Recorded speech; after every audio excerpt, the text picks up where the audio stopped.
Okay, making this official. This is it going right now? Yeah, it's going. Okay, we'll just cut this out. So We gotta introduce ourselves. No, we don't. Yeah, hello, I'm Jesse Elliott, And I'm Justin Elliott. and this is our very first movie review that we have ever done. But not last. Based on views or overall feedback of this video, we will be posting more. Hopefully, we get some views and people comment back on it and let us know what they think. It's true. Like our videos. Xmen First Class. Xmen First Class. What is there to say about Xmen First Class? There's quite a bit to say about Xmen First Class. Marvel Entertainment making up for the monstrosity that is X-Men Origins Wolverine. I didn't think that was too bad. Maybe a little bit over the top, but it was pretty good. Actually, kept me entertained. I'm sure fans would differ there, but I'm doing a Jeff Goldblum impersonation. You can see here, you got the water will drip different ways. Okay, we don't need to go there. X-Men First Class. Where do we start? It follows Eric and Charles, Magneto, Professor X. They develop into the characters as we know them today, create the X-Men, the Brotherhood. Starts out in Berlin, right? Yes. Berlin. With young Magneto, Eric, as you call him. He's a pretty good actor. Pretty good first scene. Little kid, gets angry and whatnot and does his stuff. This all takes place during the Cuban Missile Crisis. The Hellfire Club is, of course, trying to start a war. Which means the X-Men must stop them. I was very impressed with the cast for this movie. It was pretty awesome. It was pretty good. The guy they got for Charles, amazing. Eric, amazing. Especially when they're together. They just kind of flow with the camera with that one. Characters I never would have liked in the comic book series.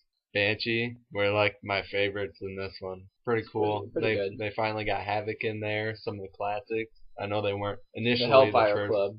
Yes, the Hellfire Club. Who was that? Kevin Bacon as the villain. And he was good. He was good. Amazing. Over the top, ridiculous, awesome acting. Not over the top ridiculous, over the top amazing. Emma Frost. I would have suspected someone younger, probably. More attractive. The age just kind of sets it off. Overall effective. I would agree with you there. If anyone who reads the comics and knows Emma Frost, she's pretty... Yeah, we get it. Magneto gets pissed. It shows Charles in the beginning, too. Meets Little Mystique. Kind of weird, I guess. See a Little Mystique. Kind of looks like a little cat. The visual effects for the blue were kind of skeptical as far as what you would expect. Nothing too great, nothing too bad, I guess. So you have those two characters. They're growing up. You see them both young for a little bit, and then they both kind of grow up. What? Nothing, continue. You can shut up. Okay. Charles was a pimp. He was a pimp. I'm just saying, bald guy in a wheelchair, you never expect him. Hitting on women, getting laid and whatnot. Are you okay?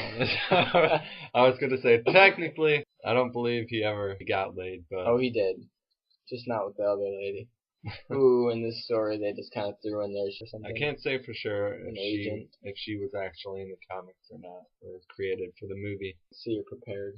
You get all those characters together. It works pretty well for the movie, I think. Once you get them all together, you kind of lose that discomfort of waiting and being like, am I going to like this? You just kind of start to feel free to enjoy it, and it kind of comes naturally, and you start to like it a lot. It's a lot different from previous X-Men films where it's just action sequence after action sequence. It's a lot more dialogue oriented is what I'm trying to say. But good actors, though. It's really good, and they do have some awesome action scenes in there. When Eric and Charles are together, you just astonishing. Dominate the scene. They do. And I can't say very much. The ending sequence is amazing.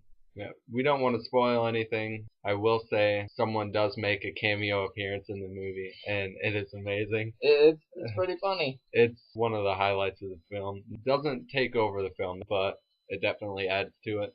Yeah, you definitely have to see this movie. It's one of the best. Not just for Marvel fans. My girlfriend liked it, I think.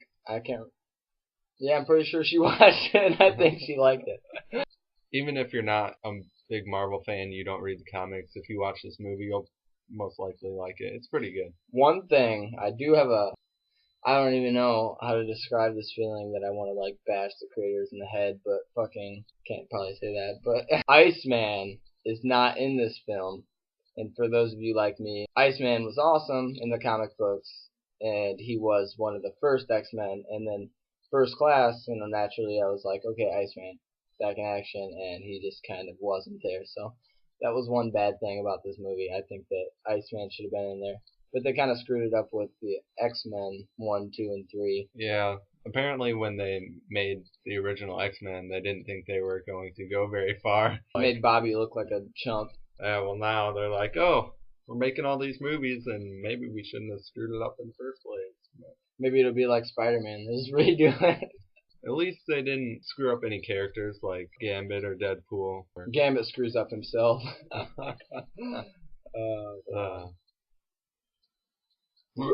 Beast is in this movie.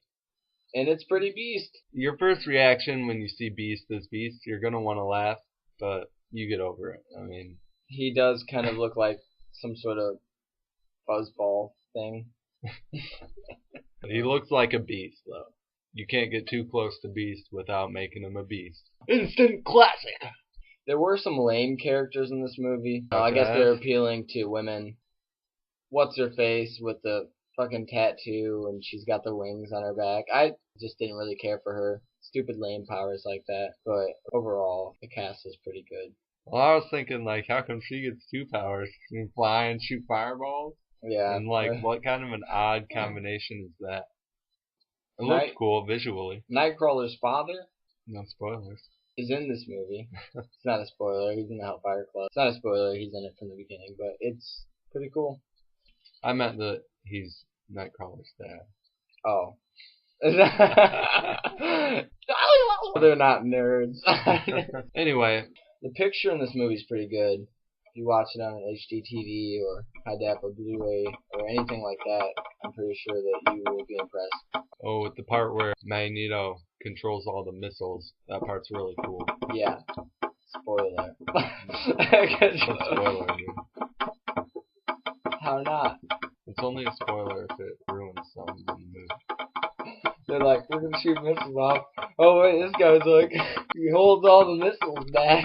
It shows that in the previews, dude. I didn't watch the previews. The relationship between Charles and Eric together is really cool because we never get to see that in previous X-Men films. It's always talked about, so it has all this build-up, and when we get to see it, they work really well together. It's really cool. It is pretty good, but then it takes away from some of the other good actors that they have. When they're there, you don't care about anything else. I do wish we would have gotten to see more Charles and Magneto in action. Like that would. Yeah, cool. Sometimes I feel like this film was a little bit rushed. A little bit. Altogether, if you're a fan of X-Men, you need to see this movie. We gotta come up with some sort of rating scale. I said that already. But I'm saying officially, we have to. You used to be Egon, but now you will be Egon. It'll be cut, so. Doesn't have to be. It will. I say it ain't as bad as Dance Flick.